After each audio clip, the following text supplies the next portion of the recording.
नमस्कार दोस्तों, आप सभी का स्वागत है आप सभी का अपने यूट्यूब चैनल परीक्षा के शिक्षा में।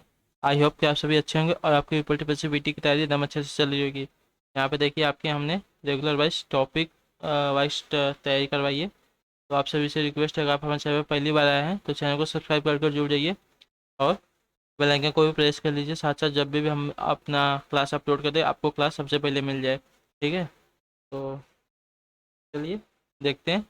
और देखिए यहाँ पे हमने आपके लिए सब्जेक्ट वाइज आपकी प्लेलिस्ट तैयार कर दीजिए, तो आप जाके वो हमें हमारे चैनल पर अटेंड कर सकते हैं। यूपी ट्रिपल सी पीटी की 2020 की हर सब्जेक्ट की प्लेलिस्ट बना दी गई है, तो आप जाके वहाँ पे क्लास अटेंड कर सकते हैं। तो चलिए देखते हैं। आपका जो दिया गया आपका आज फिजिक्स की आखिरी क्लास है, तो क्लास में बने रहिए। और बहुत ही इंपॉर्टेंट टॉपिक है, इसमें आपके 3 टॉपिक है, तो क्लास अटेंड करने की कोशिश कीजिएगा। ठीक है, चलिए आपका पहला क्वेश्चन देखते हैं। आपका पहला प्रश्न टॉपिक है विद्युत एवं चुंबक तत्व। ठीक है, इसका बताने की कोशिश की। इसका पहला आंसर ओम का नियम सत्य है, बताइए। 91 पे आंसर देने की कोशिश की। आपका राइट आंसर क्या हो जाएगा? ओम का नियम सत्य है। केवल केवल धात्विक चालकों के लिए, केवल अधात्विक चालकों के लिए, केवल अर्ध चालकों के लिए, या उपरोक्त में से सभी के लिए? ओम का नियम किसके लिए सत्य है, कुछ आपसे बताने की कोशिश कीजिए।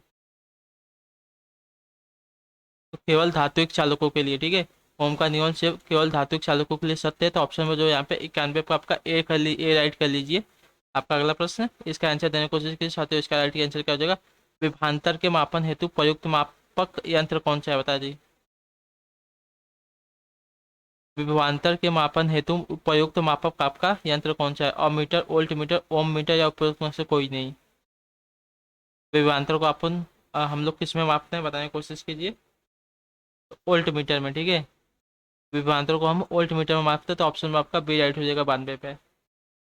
चलिए अगला प्रश्न देखते हैं आपसे क्या पूछा गया। 93 नंबर है, इसका आंसर देने की कोशिश कीजिए। क्या तो हो जाएगा दोस्तों आपका राइट आंसर?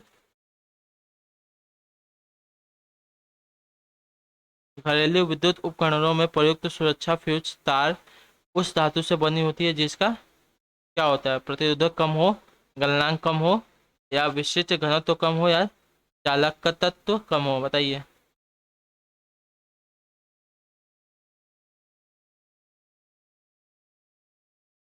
घरेलू विद्युत उपकरणों में प्रयुक्त सुरक्षा फ्यूज तार उस धातु से बनी होती है जिसका क्या होता है?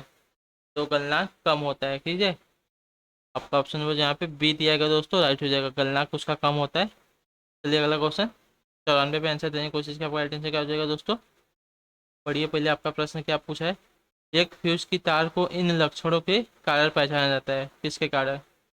उच्च प्रतिरोधकता तथा उच्च गलनांक के कारण, या न्यूनतम प्रतिरोधकता या उच्च गलनांक के कारण, या आपका ऑप्शन नंबर सी दिया गया उच्च प्रतिरोधकता तथा न्यूनतम गलनांक के कारण। ऑप्शन डी दिया गया आपका न्यूनतम प्रतिरोधकता तथा न्यूनतम गलनांक के कारण। जो फ्यूज की तार होता है किसके कारण पहचानी जाती है आपके, उसमें क्या लक्षण होता है पूछे, बताने की कोशिश की। 94 पर का राइट आंसर क्या हो जाएगा?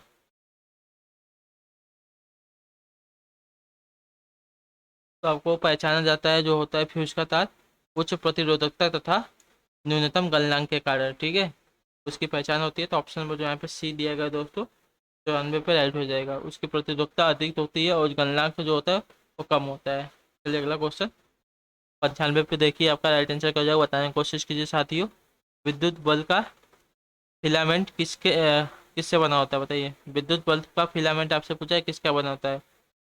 तांबा का, नाइक्रोम का, शीशा का, या टंगस्टन का?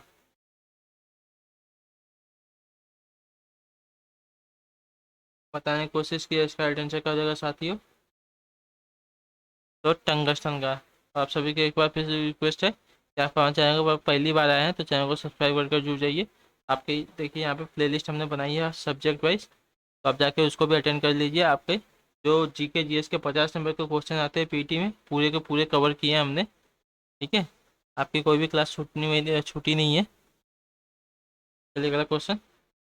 96 नंबर है, जिसका आंसर देने की कोशिश की। आपका राइट आंसर क्या हो जाएगा दोस्तों? ट्यूबलाइट के साथ प्रयुक्त चौक मूलतः क्या है, बताने की कोशिश कीजिए। ट्यूबलाइट के साथ प्रयुक्त चौक जो होता है वो मूलतः क्या होता है? प्रेरक होता है, संधारक होता है, परिणाम मित्र होता है, या प्रतिरोधक होता है?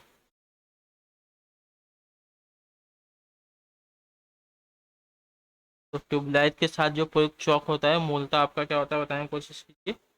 तो प्रेरक होता है, ठीक है। ऑप्शन नंबर आपका ए राइट हो जाएगा दोस्तों। इसका आंसर देने की कोशिश कीजिए। 97 पे आपका राइट आंसर क्या हो जाएगा? ट्रांसफॉर्मर किसके परिवर्तित करने की नियुक्ति है, बताइए। ट्रांसफॉर्मर किसे परिवर्तित करने की युक्ति है? डीसी को एसी में, कम वोल्टेज डीसी को उच्च वोल्टेज डीसी में, या कम वोल्टेज एसी को उच्च वोल्टेज एसी में, या यांत्रिक ऊर्जा को विद्युत ऊर्जा में। ट्रांसफॉर्मर का प्रयोग आप किस लिए करते हैं बताने की कोशिश कीजिए।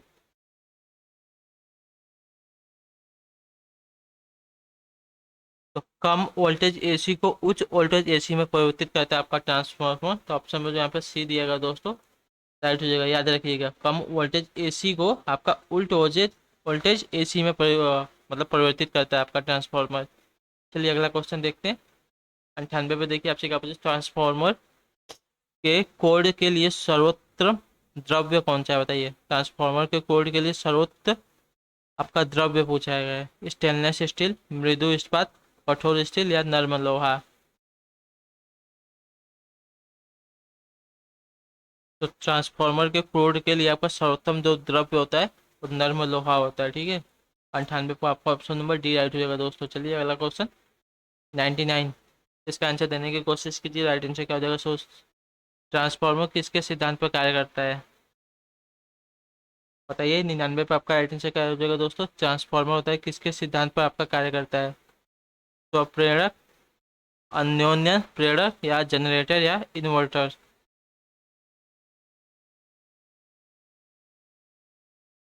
तो ट्रांसफार्मर आपका अन्योन्य प्रेरण के सिद्धांत पर कार्य करता है, ठीक है। आपका ऑप्शन नंबर जहाँ पे बी दिया गया साथी और राइट हो जाएगा, अन्योन्य प्रेरण। चलिए अगला क्वेश्चन 100 नंबर हो गया आपका। बताएं कोशिश की इसका राइट आंसर क्या हो जाएगा। डायनमो परिवर्तित करता है, बताइए। डायनमो किसको किस में परिवर्तित करता है? यांत्रिक ऊर्जा को विद्युत ऊर्जा में, विद्युत ऊर्जा को यांत्रिक ऊर्जा में, यांत्रिक ऊर्जा को चुंबकीय ऊर्जा में, या किसी में नहीं। बताएं कोशिश की। राइट आंसर क्या हो जाएगा साथियों आपका?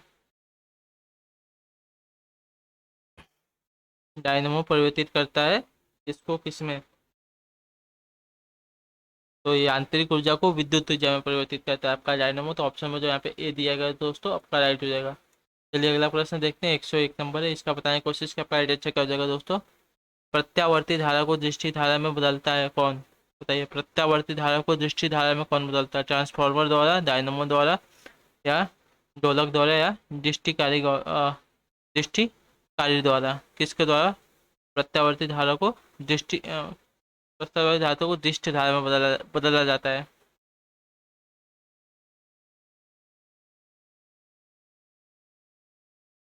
तो दिष्टकारी द्वारा, ठीक है। दिष्टकारी द्वारा आपका जो प्रत्यावर्ती धारा है उसको दिष्टकारी धारा में बदला जाता है। तो ऑप्शन नंबर जो यहाँ पे डी दिया गया है आपका राइट हो जाएगा। अगला क्वेश्चन देखते हैं।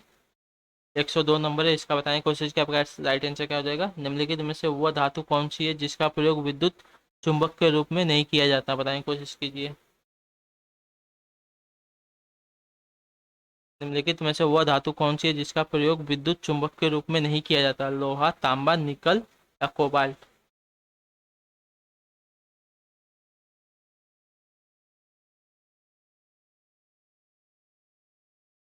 तो तांबा, ठीक है, जिसका आपका प्रयोग नहीं किया जाता है।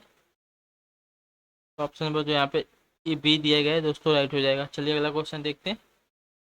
103 नंबर, इसका आंसर देने की कोशिश कर अटेंशन कर दोस्तों। आधुनिक शक्तिशाली चुंबक किससे बनी होती है, बताने की कोशिश कर। इसका आंसर क्या हो जाएगा। आधुनिक शक्तिशाली चुंबक होती है किससे बनी होती है?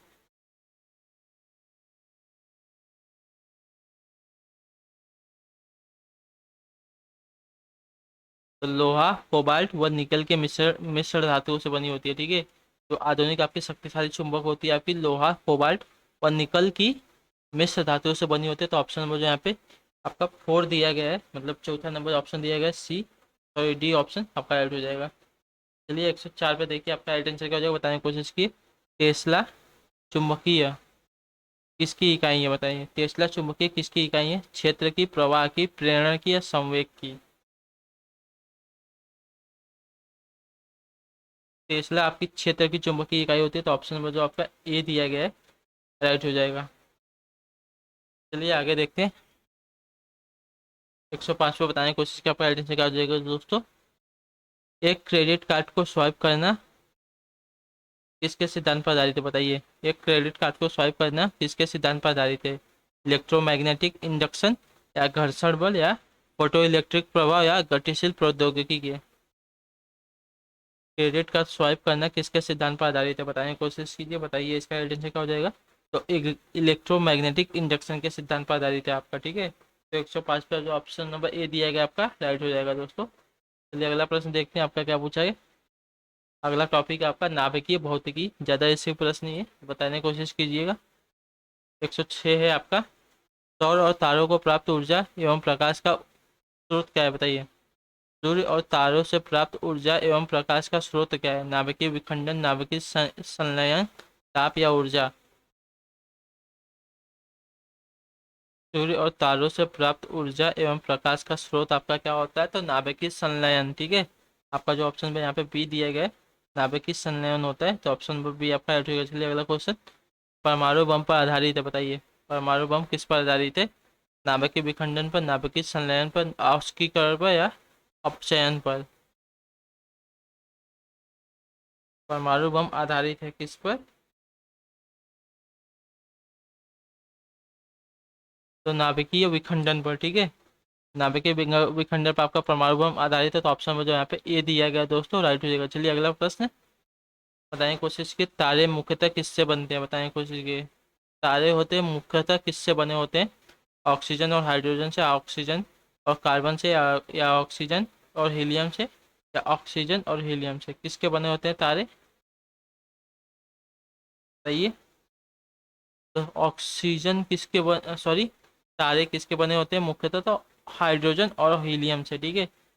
जो आपके तारे होते हैं हाइड्रोजन और हीलियम से बने होते हैं, तो ऑप्शन नंबर आपका यहाँ पे सी राइट हो जाएगा दोस्तों। चलिए आपका लास्ट टॉपिक है फिजिक्स से भौतिक विज्ञान का, अर्धचालक, इलेक्ट्रॉनिक एवं संचार प्रणाली, ठीक है।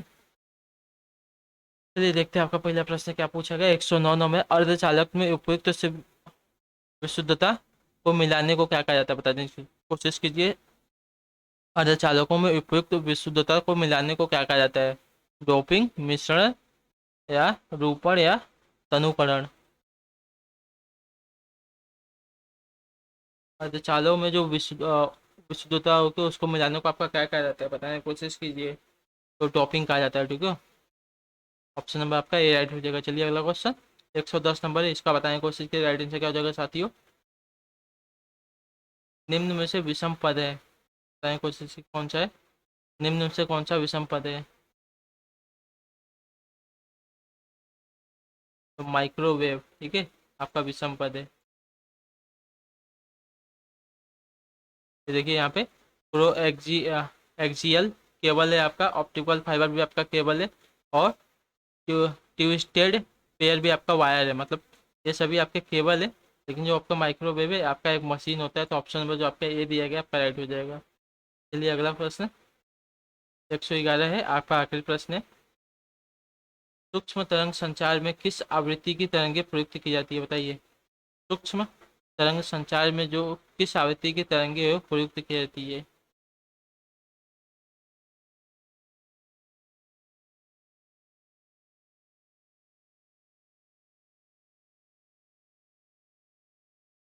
तो सूक्ष्म तरंग की संचार में जो आवृत्ति की तरंगे प्रयुक्त की जाती है आपकी 100 गति हर्ट्ज से 300 किलो हर्ट्ज की जो होती है आवृत्ति आपकी उसमें प्रवाह की जाती है, तो ऑप्शन में जो आपके यहाँ पे सी दिया गया है राइट हो जाएगा दोस्तों।